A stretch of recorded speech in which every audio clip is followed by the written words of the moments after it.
ver, creo que estamos bien.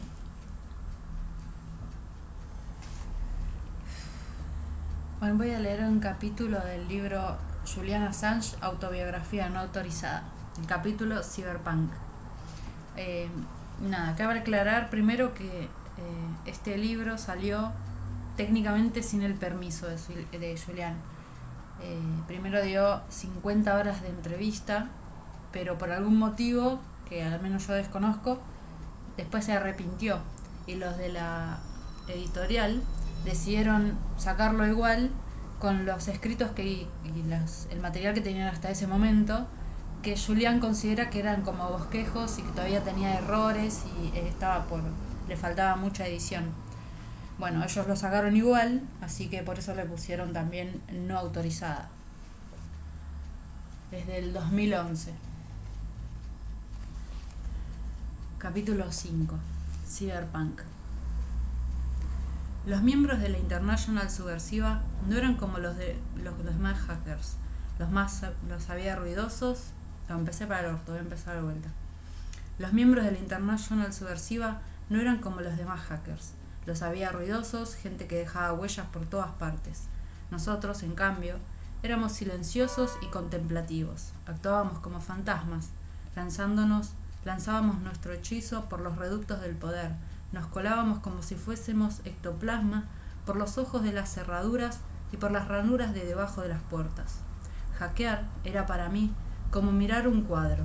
Contemplas la tela, los logros del pintor, el movimiento de la pintura, el dibujo de los temas. Pero en realidad, lo que andás buscando cuando eres un hacker como nosotros es el fallo. Y en cuanto encuentras el fallo del cuadro, te pones a trabajar ahí hasta lograr que se haga bien visible, y entonces logras dominar el cuadro entero. En cierto momento llegamos a sentir el deseo de conquistar el mundo de las telecomunicaciones, y eso es lo que aquel puñado de adolescentes australianos pretendía conseguir, ni más ni menos.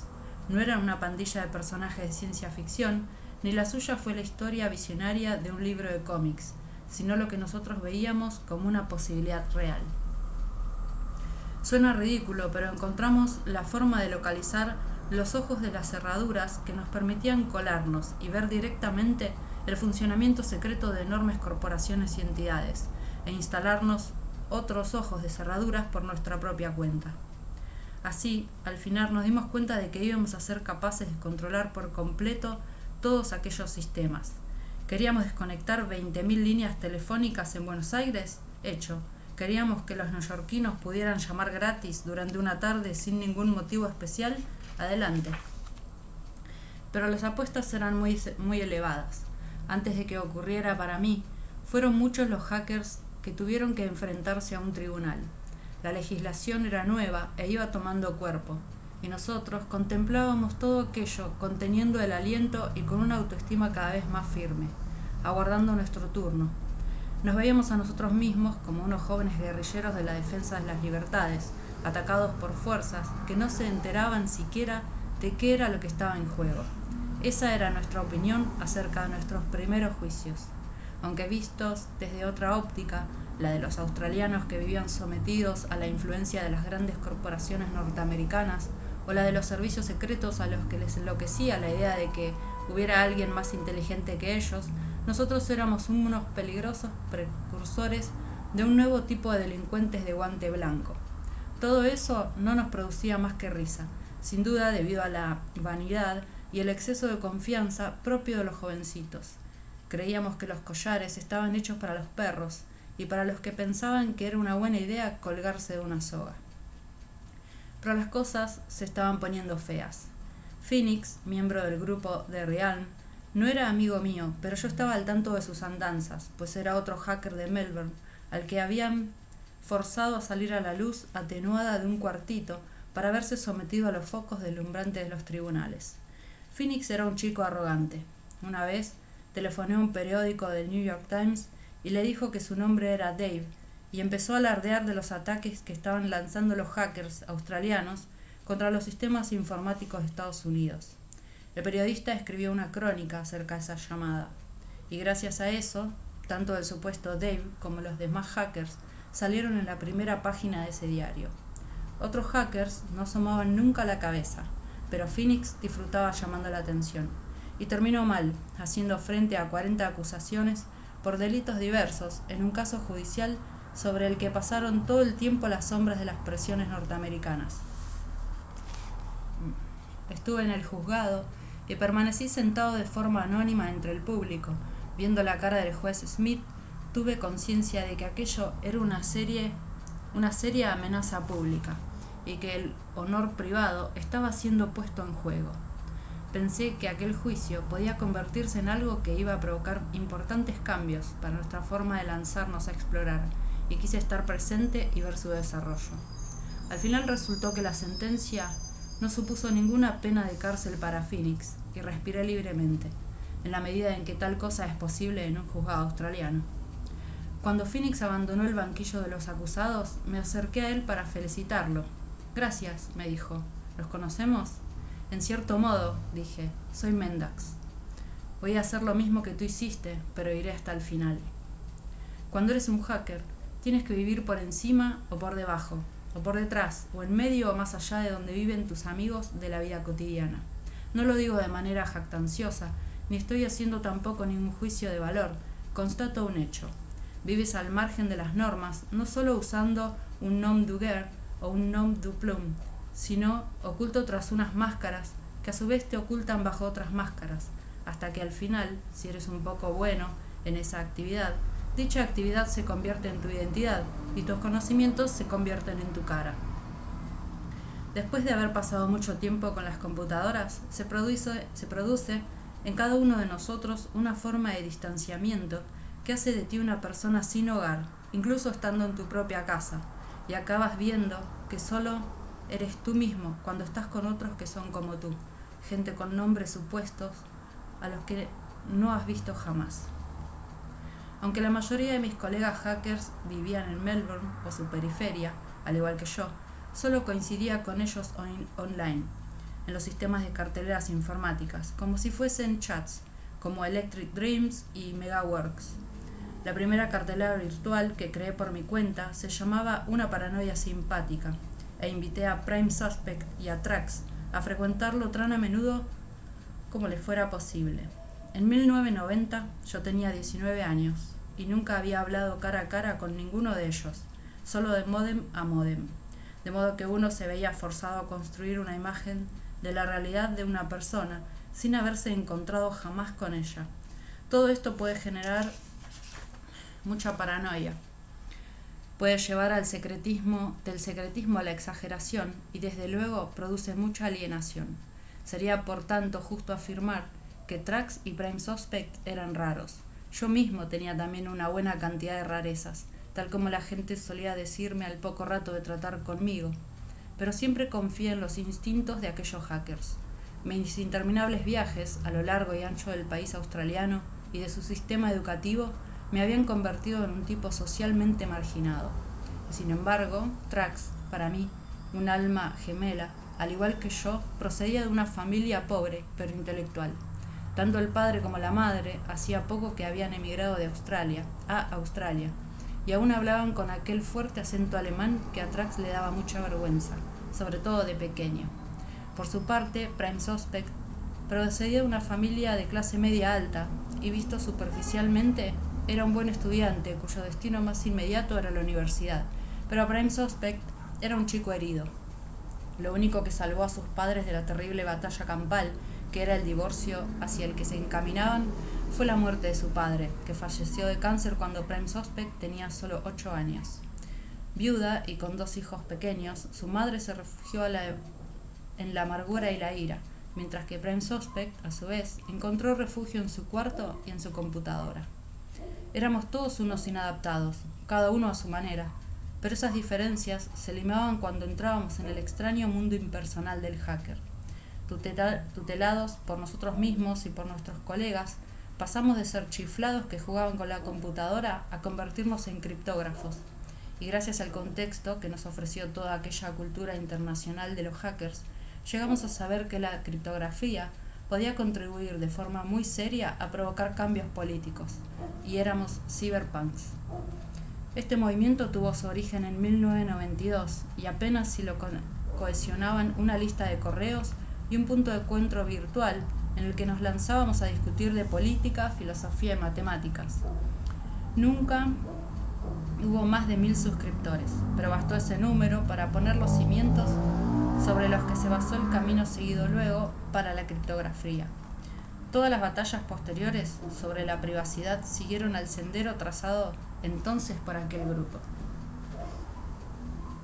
Nos concentrábamos en la creación de un sistema pensado para la nueva era de la información, la era de Internet, un sistema que posibilitaría a los individuos, incluso antes que a las corporaciones, proteger su identidad. Sabíamos escribir códigos y utilizábamos esta capacidad para permitir que las personas tuvieran jurisdicción sobre sus derechos. El movimiento producía resonancias en partes de mi mente y hasta en mi alma. Con el movimiento cyberpunk comprendí que en el futuro la justicia podía depender de que trabajésemos por conseguir un equilibrio a través de Internet entre lo que las grandes corporaciones consideraban secretos y lo que los individuos consideraban privado. Antes de que nosotros agarrásemos aquellas herramientas, la intimidad era algo usado para su provecho por las corporaciones, los bancos y los gobiernos. Pero nosotros mismos vimos que llegaba un nuevo frente en el que la información permitiría que la gente tuviera más poder. Internet, tal como vemos hoy en día, si observamos la China actual, siempre ha sido un territorio en el que puede aplicarse una forma selectiva de censura. Lo mismo ocurre con todos los campos de la cultura informática. No se ha reconocido lo suficiente el mérito de los cyberpunks, y sin embargo fueron ellos los que abrieron las compuertas a todo aquello, y lograron que esas herramientas se convirtieran en armas para uso exclusivo de los oportunistas mercantiles y los opresores políticos. Los medios estaban tan ocupados lanzando sus ataques contra los hackers que no se enteraron de que justo delante de sus narices los mejores hackers se habían convertido en criptógrafos que luchaban muy activamente en defensa de la libertad de la información, que según esos mismos medios era la base de su actividad. Se trató de una lección acerca de la enfermedad moral de los medios. Hablando en general, tomaban cuanto poder se ponía a su alcance y en cambio, en aquel amanecer de la era de Internet, no combatieron en defensa de la libertad de acceso ni de la supresión de toda censura. Hoy en día siguen tomando la tecnología como algo que está ahí y no ven de qué manera se materializó. Fueron los cyberpunks, los rebeldes de los códigos, como nos llamó Steven Levy, quienes impidieron que la nueva tecnología se convirtiera meramente en una nueva arma al servicio de los grandes negocios y las grandes agencias gubernamentales, que la habrían utilizado para espiar o vender a los pueblos. Las computadoras hubieran podido ser vendidas con publicidad precargada, los teléfonos inteligentes hubiesen podido venderse provistos de sistemas de espionaje, Internet hubiese podido ser, en muchos de sus aspectos, un arma represiva. Los correos electrónicos habrían podido ser interceptables en general y carentes de intimidad, pero de forma invisible para la mayor parte de los observadores, empezó a librarse entonces una guerra que permitió garantizar ciertas libertades, y hoy día todos aceptamos algo que para los cyberpunks era un lugar común, que la tecnología informática puede ser un arma muy importante en la lucha a favor del cambio social. Hubo un momento en que los gobiernos trataron de ilegalizar la criptografía, que solo iba a poder ser usada por ellos mismos en apoyo a sus actividades. No fueron más que una serie de preparativos para la forma de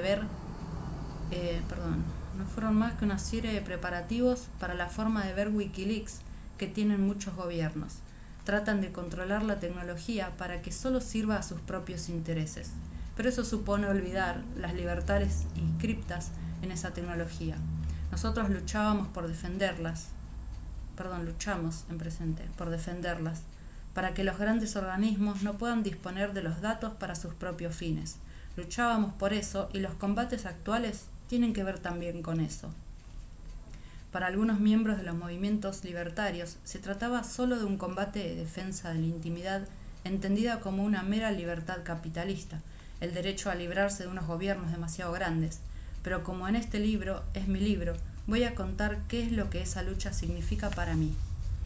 El espíritu cyberpunk me permitió pensar cuál era la mejor manera de oponerme a los esfuerzos de los cuerpos opresivos, gobiernos, corporaciones, agencias de espionaje y control que pretendían robar datos a los individuos más vulnerables.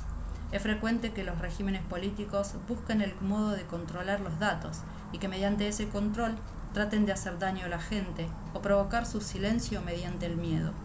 Tal como yo lo entendía, el espíritu cyberpunk permitía actuar para que la gente encontrara una forma de verse protegida frente a tales ataques. Podía conseguir que los conocimientos particulares se convirtieran en algo inalcanzable por parte de los grandes poderes, y podía hacerlo utilizando el clásico método de Tom Paine, a saber, garantizando la libertad para que fuese esta misma libertad lo que construyese una muralla en contra de las agresiones y los ataques de los poderosos. Lo que pretendíamos era conseguir los instrumentos de la opresión en herramientas de la libertad, convertir los instrumentos de la opresión en herramientas de la libertad, un objetivo alcanzable.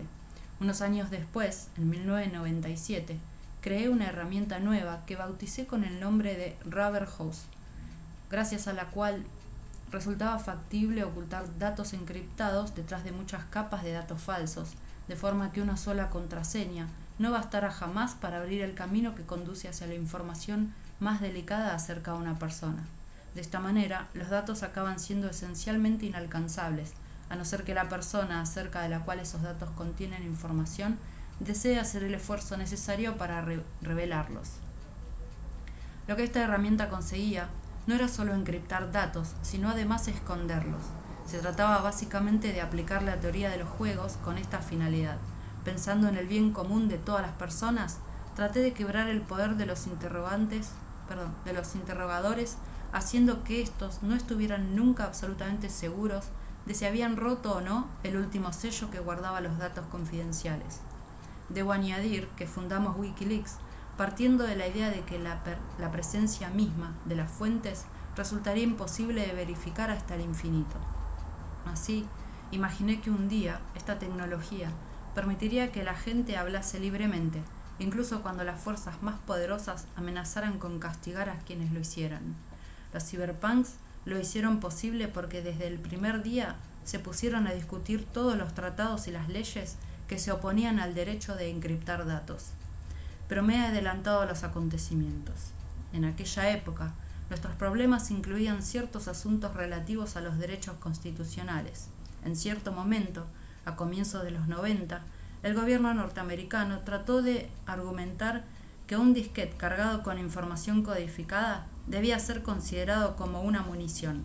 Hasta entonces, jamás se nos había ocurrido imaginar que acabaríamos metidos en aquellas actividades que parecían estar cambiando muchas cosas a escala mundial, aunque solo en aspectos relativamente menores, que muy pronto íbamos a vernos metidos de lleno en cuestiones relativas a la libertad de expresión. No se nos había ocurrido siquiera pensarlo, pero ya estábamos en ello. Cosas como enviar breves codificaciones o viajar en un avión con un tatuaje en el brazo de algún tipo de código te convertirían en un traficante de armas. Los gobiernos y sus absurdas ideas han puesto siempre toda clase de trabas a quienes nada más querían que las libertades estuvieran claras. Me enteré de todas esas cosas desde mi cuartito de Belgrun. Una compañía de mis amigos, Prime Suspect y Trax, fueron ellos quienes me hablaron de todo eso y me advirtieron del contexto en el que yo realizaba mis inmersiones, pues también ellos se lanzaban esa misma actividad. Prime Suspect me contó que cuando tuvo su primer Apple II a los 13 años, comprendió enseguida que la computadora era para él una amiga muy interesante, más interesante que ningún tipo de parientes. Por extraño que pueda parecer, enseguida comprobamos que nuestro dormitorio estaba más vinculado a todo el mundo que al aula de nuestra escuela. Y todo gracias a una herramienta crucial y asombrosa, el módem. Ninguno de nosotros hacía exámenes perfectos ni era de los primeros en la clase. Ninguno de nosotros brilló en los cuadros de honor del ámbito académico. Nuestro carácter no apuntaba hacia allí. Algo que estaba en el núcleo de nuestro ser se rebelaba contra el aprendizaje de memoria y contra las trampas de los exámenes. Por decirlo brevemente, creíamos tener cosas más importantes que hacer y poseíamos los medios adecuados para lograrlas. Esto muestra otro de los aspectos negativos del mundo de los hackers informáticos. Éramos arrogantes. Comparados con los policías, abogados, mandos militares y políticos, naturalmente, los hackers informáticos somos una pandilla de individuos que albergan una multitud de dudas respecto a sí mismos, pero éramos jóvenes y creíamos saber un montón de cosas, no cabe dudas al respecto. Estábamos úfanos y bastante creídos, y en la juventud la arrogancia es la flor de la autodefensa. La International Subversiva quería, desde momentos muy tempranos en su historia, atacar los sistemas militares. Yo mismo inventé el programa Psychophant, capaz de recorrer el interior de un sistema informático recogiendo contraseñas. En el verano del 91, todas las noches, circulábamos por el interior del cuartel general del Grupo 8 de las Fuerzas Aéreas de Estados Unidos en el Pentágono. Avanzábamos a tropezones por Motorola en Illinois. Caminábamos con pasos silenciosos por Panasonic de Nueva Jersey. Andábamos a puntas de pie por Ceros en Palo Alto y nos zambullíamos en las profundidades a los lagos oscuros de la Compañía de Ingenieros de Guerra Submarina de la Armada Norteamericana. Años más tarde, la gente utilizaría su cuenta de Twitter para poner en marcha revoluciones, y eso parecería del todo natural y democrático, pero en aquel entonces resultaba nuevo y totalmente subversivo colarse tras el brillo tembloroso de un cursor para tocar con tus dedos el pulso de la historia. El viaje que medía entre esos dos momentos es la historia de nuestro tiempo. En su libro Underground, Tales of Hacking, Madness and Obsession from the Electric Frontier, que sería como Underground, historias del hacking, locura y obsesión desde la frontera eléctrica, mi amiga Zulette Dreyfus cuenta de manera perfecta la magnitud de la ambición de aquella nueva generación de obsesos poseedores de grandes conocimientos tecnológicos. Y nuestro grupo, la International Subversiva, iba más allá que ninguno de los demás equipos australianos, más allá que Phoenix y los demás miembros de The Realm. Cuando yo apenas había cumplido los 20 años, tratábamos de penetrar en el interior de Xanadu de los sistemas informáticos.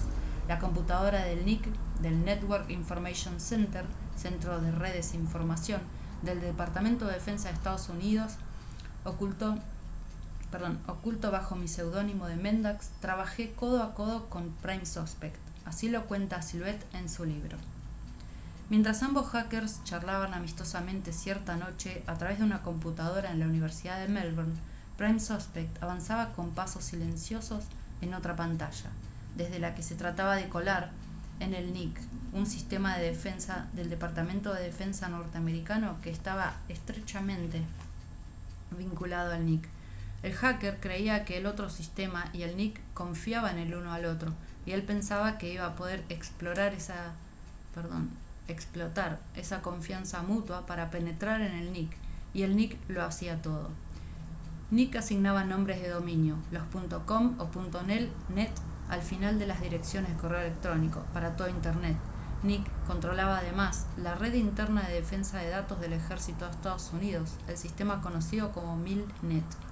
Además, NIC publicaba los protocolos estandarizados de comunicaciones que regían en Internet, los RFC, Request for Comments, Solicitud de comentarios. Eran unas especificaciones técnicas que permitían que una computadora hablara con otra dentro de Internet. Y NIC tenía otra función todavía más importante, pues controlaba el servicio de la traducción de direcciones de todo Internet.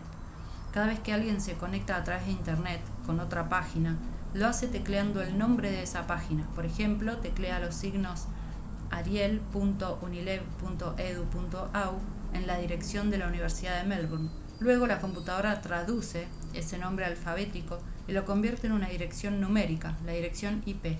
Todas las computadoras conectadas a Internet necesitan esta dirección IP para transmitir los paquetes de datos a la computadora, que es su destinataria final. NIC decidía de qué forma las computadoras conectadas a Internet traducían un nombre alfabético a la dirección IP y viceversa. Si conseguías controlar NIC, adquirías en ese mismo momento un poder enorme sobre Internet. Por ejemplo, podías hacer que Australia desapareciese o convertir a Australia en Brasil. Logramos entrar en NIC y la sensación que experimentamos fue abrumadora. Algunas personas se confunden y cometen el error de decir que es como jugar a ser Dios. No lo es, porque Dios sí es Dios y ya tiene todas las respuestas. Nosotros solo teníamos 20 años. Nuestra alegría era la del explorador, que aunque lo tuviera todo en contra, había sido capaz de alcanzar una nueva frontera. A fin de hacer posibles futuras incursiones, construyó una puerta trasera en el sistema. Aquel sistema tenía un potencial tremendo y la conectividad que ofrecía me dejó boquiabierto. Para mí, y esto es importante para la futura creación de Wikileaks, vi que allí se producía una unión perfecta entre la verdad matemática y cierta necesidad moral. Incluso en aquellos días tan tempranos comprendí que colarse más allá de las puertas que encerraban el poder no era solo una diversión. Los gobiernos necesitan guardar bien sus secretos y las redes que ellos controlan no hacen más que aumentar las ventajas del poder. Pero comenzó a parecer posible algo que siempre han querido lograr las manifestaciones callejeras, los grupos alternativos, los gurúes de los derechos humanos y los proyectos de reforma laboral. Y ese logro parecía estar al alcance de todos gracias a la ciencia. Podíamos luchar contra la corrupción en su mismísimo núcleo. La justicia, en último extremo, siempre tendrá que ver con los seres humanos, pero en aquel momento estaba surgiendo una nueva vanguardia de expertos que, por mucho que se nos tachara de delincuentes peligrosos, se habían lanzado a atacar el cáncer del poder contemporáneo. Unos expertos que sabían cómo ese cáncer se había extendido de todos modos, que seguían estando ocultos a la vista de la opinión pública. Nuestras habilidades técnicas nos hacían muy valiosos y algunos de nosotros fuimos incapaces de resistirnos a ciertos pactos fáusticos que se nos iban ofreciendo en el camino. A los demás nos dejaba pasmados comprobar que algunos hackers trabajaban para los gobiernos, pues entendíamos que hackear era una tarea intrínsecamente anarquista. Pero había los que estaban a sueldo del poder y pude verlo con mis propios ojos estando dentro de la red del Departamento de Defensa norteamericano.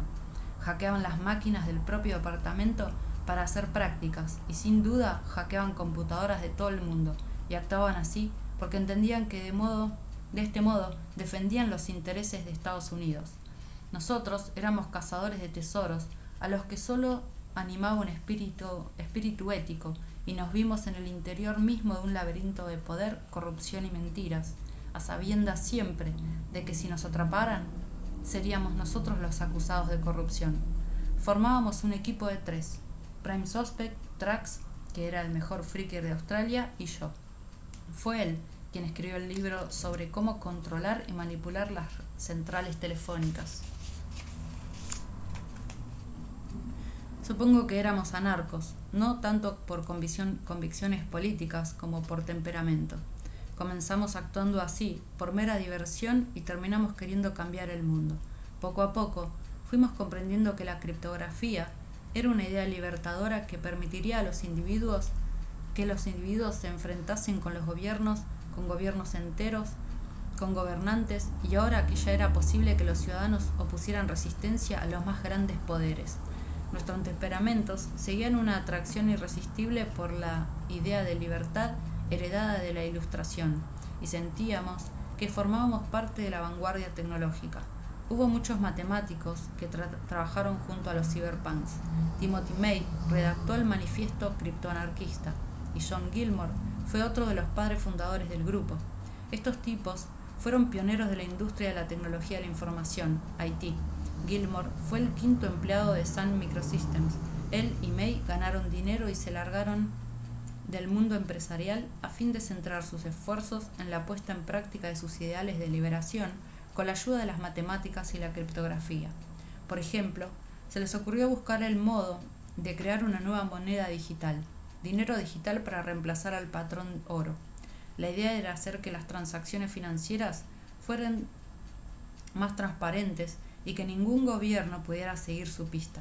Se trataba de que tú, y solo tú, tuvieras tu índice de crédito y tu historial de los préstamos que habías solicitado. En esto consistía el sueño de la criptografía, permitir que los individuos se comunicaran con seguridad y con libertad. Si observamos a los exalumnos de los cyberpunks, comprobaremos que algunos de ellos acabaron inventando versiones diluidas de todo eso, como PayPal. Si se lograba que nadie impidiera su desarrollo, ya que en aquel entonces supuse que los pequeños grupos de activistas que estaban corriendo el peligro de ser sometidos a una vigilancia asfixiante, al final serían capaces de hacer frente a la coerción de los gobiernos. Como mínimo, teníamos esa esperanza. Ese era el plan y el sueño. Pero muchas de las mentes brillantes de mi generación de cyberpunks volaron hacia otros universos cuando comenzó a hincharse la burbuja del .com. Les interesaron más sus obsesiones con las stock options y los Palm Pilots y se desvaneció su deseo de provocar un cambio real. Entrando muy a fondo en nuestra mentalidad de cyberpunks, veíamos que una de nuestras grandes batallas, nuestra guerra civil española, por así decirlo, se libraría en el campo de nuestro esfuerzo por defender el mundo contra la vigilancia de los sistemas informáticos privados. En ese terreno se debatían las libertades y la lucha contra la opresión, de la misma manera que en otros tiempos ese lugar fueron las tierras de España, y lo que nosotros pretendíamos era prepararnos para luchar por el bien común, enfrentándonos con nuestros conocimientos a los estados policiales. Éramos idealistas, naturalmente, y jóvenes, dos cosas comunes entre las personas que quieren provocar cambios. Sabíamos que cometeríamos errores y que nos castigarían por ello, y que era probable que nunca más llegáramos a tener aquella sensación de que todos nuestros anhelos eran posibles. La vida tiene esos riesgos, y casi podríamos decir que sabíamos que acabaríamos incurriendo en muchos de ellos, pero a pesar de todo decidimos partir hacia el campo de batalla. Mientras me he obsesionado la cuestión del derecho de la intimidad y sigue obsesionándome hoy en día, en Wikileaks yo terminaba siendo siempre el archidefensor de la transparencia y siempre fui tachado de ser la persona que cree que toda intimidad es mala. Pues bien, jamás pensé que la intimidad fuese mala, todo lo contrario. Como cyberpunks luchábamos para preservar la privacidad de los individuos. Sin embargo, tanto entonces como ahora, me oponía y sigo oponiéndome a que las instituciones utilicen el secretismo para protegerse frente a la verdad del mal que han cometido. La diferencia no podría estar más clara. Incluso en este libro, en el que intento contar lo mejor posible la historia de mi vida, habrá momentos de intimidad que protegeré seriamente, pues por un mero sentimiento de justicia debo preservar la intimidad de mis hijos y no someterlos a los focos del público. Hay quienes, apasionados por las teorías erróneas, querrían poner en tela de juicio mi actitud al respecto, como si el fundador de Wikileaks tuviese la obligación, de acuerdo con una visión equivocada de la idea de coherencia, de poner al descubierto todos y cada uno de los elementos de su intimidad.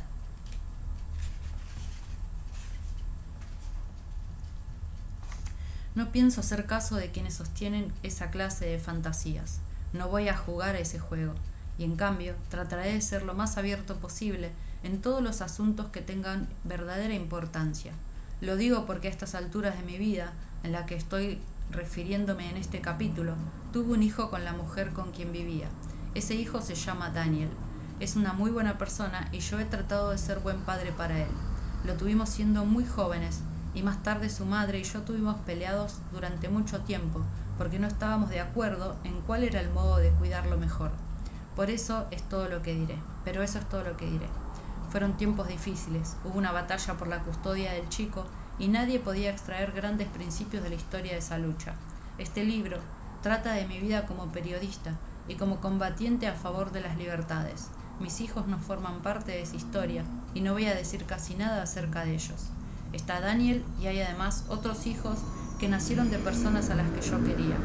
A lo largo de mi carrera y hasta el día de hoy, a menudo me he referido a la verdad, pero siempre lo he hecho en relación con cosas que han causado la muerte de miles de personas, y he hablado de los fraudes y las torturas y la corrupción que han destruido vidas.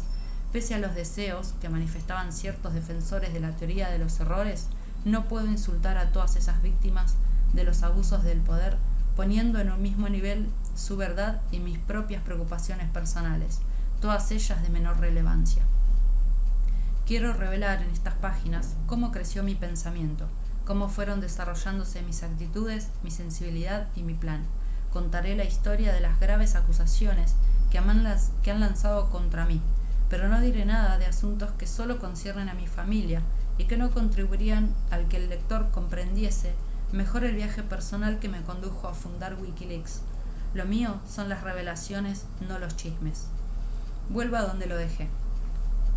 La lista de correo de los cyberpunks, y con ella ese movimiento, fue lanzada en 1992 y centraría mi atención durante los años siguientes de la primera mitad de ese decenio. Pero ahora quiero regresar al año 1990, justo antes de que naciera Daniel. Mi novia y yo habíamos vivido en un lugar ilocalizable de Fitzroy, un barrio bohemio de Melbourne. Los habitantes de dicho barrio eran de origen italiano y griego. También había muchísimos estudiantes que aprovechaban la proximidad de la universidad. Éramos squatters, ocupas. Muchos de nuestras principales ideas políticas del momento, las preocupaciones que más adelante nos conducirían a cuestiones más importantes acerca de la propiedad de la información y otras de esa naturaleza, se centraban en la cuestión de los derechos de los ocupas. Creamos un sindicato de ocupas, recorría las calles pegando las farolas en las farolas carteles en los que animaba a la gente a que se pusiese en contacto con nuestras oficinas si querían información sobre edificios deshabitados. Les preparábamos planos y luego acompañábamos a los voluntarios y los ayudábamos a pensar el modo de penetrar en esos inmuebles vacíos. Hacíamos fichas de todos ellos, tomábamos nota de si contaban con suministro de gas y electricidad, de cuánto tiempo era probable que siguiesen desocupados y cosas así. Mi novia y yo nos mudamos a una de las casas de estilo eduardiano y defendimos la libertad de utilizar esos edificios y los derechos de sus ocupantes. Me di cuenta de que estaba genéticamente destinado a una vida dedicada a luchar, que no era precisamente la forma fácil de vivir. Estar siempre sometido a toda clase de amenazas le iba bien a mi carácter, incluso me hacía trabajar más duro. Fuere como fuese, acabaron echándonos de esa casa, pero el sindicato funcionaba bien y estaba sirviendo para proporcionar un techo a mucha gente que se había quedado sin él. Era interesante el modo en que nos llegábamos a organizar. Funcionábamos igual que un agente de propiedad inmobiliaria, pero sin cobrar nada, ya que solo optábamos por el bien de la comunidad. Era una lección acerca del modo de utilizar los medios propios del libre mercado para ridiculizar la finalidad del libre mercado.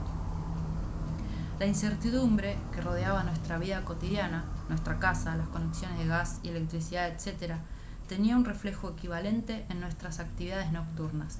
Cada uno de los miembros de la International Subversiva sabía que la policía tenía la intención de atraparnos y convertirnos en un ejemplo para escarmiento de los demás.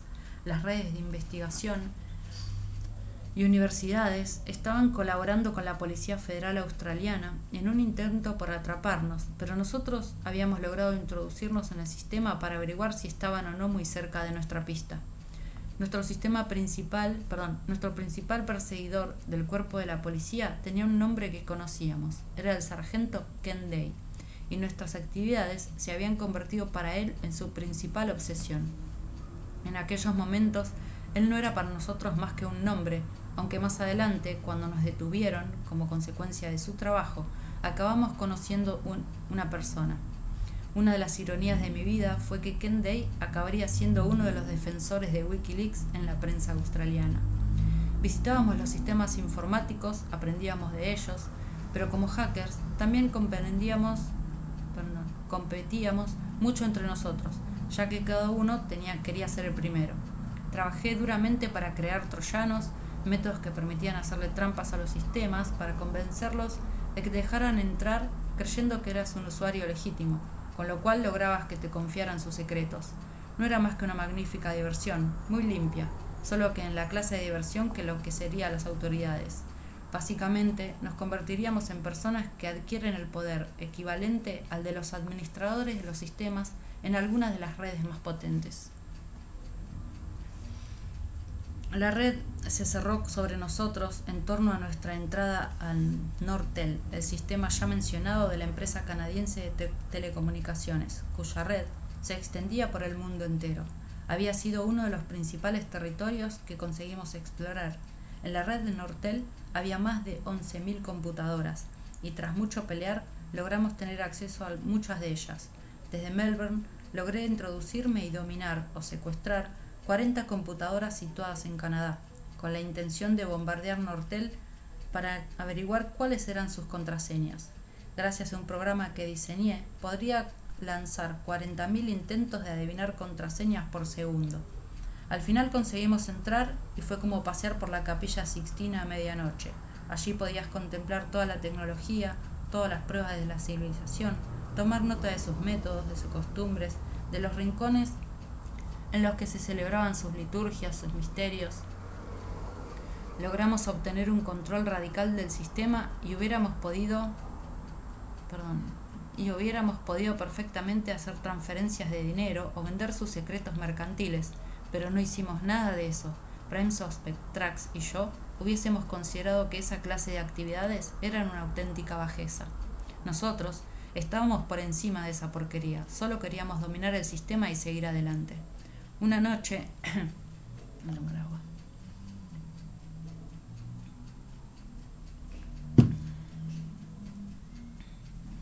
Una noche me di cuenta de que me vigilaban. Eran las 2:30 de la madrugada, y un administrador del sistema Nortel andaba tras nuestros pasos. Durante una hora, intenté dar rodeos para evitar que inspeccionara mi avance, para bloquearle el paso, sin dejar todo el tiempo de borrar el directorio que me incriminaba, caminando marcha atrás y borrando mis huellas una a una. El administrador había entrado en el sistema desde su casa, pero después de una interrupción volvió a aparecer, esta vez desde la consola principal de Nortel. Se había puesto a trabajar en serio. Yo me había metido en un buen lío. Llega un momento en el que sales de la ofuscación, y al poco rato fui incapaz de cerrarle el paso a este tipo. Me había encontrado. Bueno, no me había atrapado del todo todavía, aún jugábamos al gato y el ratón, pero Prime Suspect lo conduciría directamente hasta nosotros, de forma del todo involuntaria, a la mañana siguiente. Hice aparecer un mensaje en la pantalla del administrador. El mensaje decía: por fin soy una máquina inteligente. Al cabo de un rato puse en su pantalla: he tomado el control. Durante muchos años he estado luchando en esta atmósfera gris, pero por fin he visto la luz. El administrador no perdió la calma. Se puso a comprobar todas las líneas del módem. La situación era muy ventajosa para él. Tecleé otra frase. Ha sido divertido jugar con su sistema. Pausa.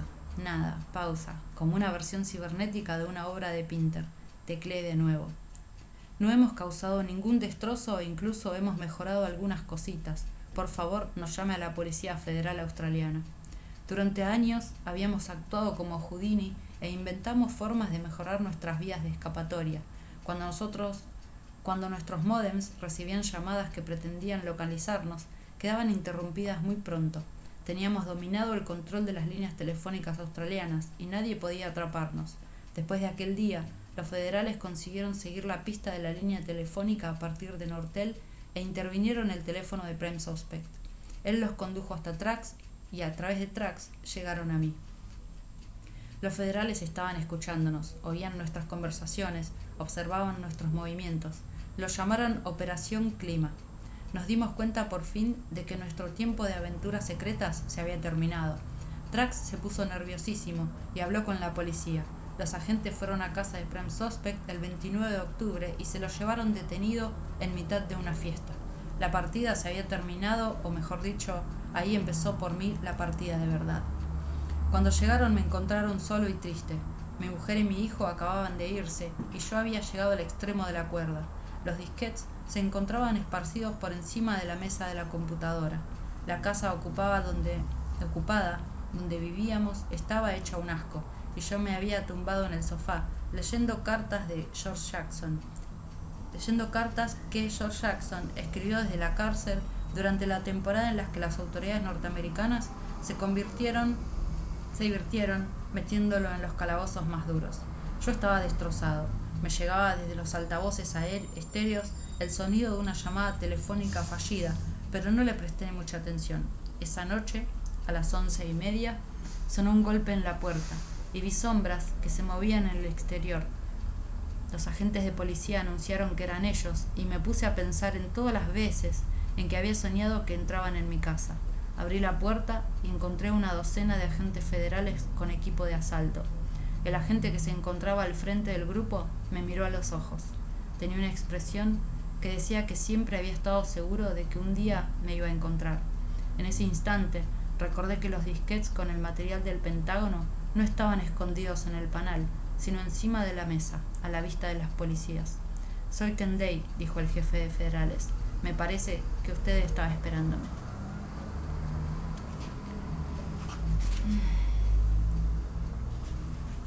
Otro día leo otro capítulo. Voy a leer la contraportada. Hay una frase de Assange. Dice: «Espero que este libro se convierta en uno de los documentos emblemáticos de nuestra generación. En esta obra, que será muy personal, explicaré nuestra lucha global por forzar la creación de nuevas relaciones entre los pueblos y sus gobiernos». Genio informático, Robin Hood 2.0 que roba información de los ricos para regalársela a los pobres, Assange es el primer superhéroe del siglo XXI. Nómade desde los 13 años, viaja por el mundo con una muda de ropa y algunos celulares como únicas pertenencias. Así es como maneja Wikileaks desde sus inicios en 2006 y mantiene en vilo el corazón del poder mundial. Enfrenta acusaciones gravísimas, las cuales se ocupa de refutar en detalle en este libro, y quienes piden por su cabeza no son precisamente nenes de pecho. Assange conversó durante más de 50 horas frente a un grabador con el escritor que él mismo había elegido para ayudarlo en la tarea de hacer este libro. Tras leer la versión final, y para sorpresa de todos, declaró: «Las memorias son siempre prostitución», y se opuso a esta publicación, pero su editor, escocés, privilegió el contrato original y siguió adelante. Este libro es más que una autobiografía, es la leyenda del mochilero errante que ve en el ocultamiento y a la manipulación de la información como los peores males y los combate sin causa. A medida que el lector avance por estas páginas y siga los siguientes pasos del protagonista, quizás se pregunte: si un autodidacta con una mochila hace temblar al poder corrupto, ¿qué demonios estamos esperando?